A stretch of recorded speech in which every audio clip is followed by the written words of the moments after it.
What would you attempt to do if you knew that you had a 100% chance of succeeding? Run for president. Woo! Hey, okay.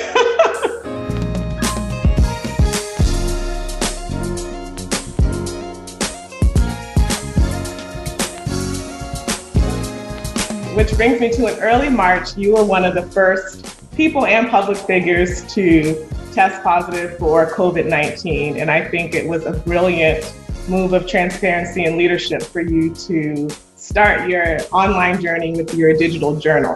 So how has that experience helped you to manage the pandemic here in our city?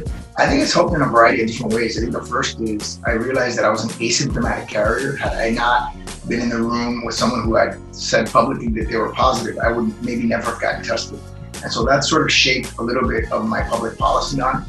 I think we also were very proactive at the beginning to cancel large events like Ultra and H Street, and that sort of set the tone for how the city was going to deal with this pandemic.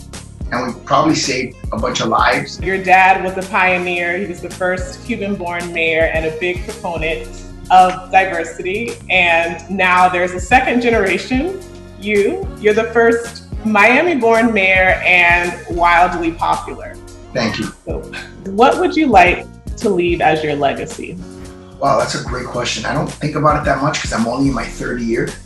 So I try not to think about legacy because legacy implies an end, right? But, I hope that people remember me as someone who was visionary, who was ethical, who was transparent. I hope that they see me as someone who worked hard, who really cared, and who really sort of changed the needle on a lot of major issues such as, income inequality, homelessness, technology and culture in our community, in our city. And I really would love to be remembered as a great mayor. I mean, I don't think there's anybody that does this position that doesn't want later on to be remembered as someone who did it well. And that's all you can ask for.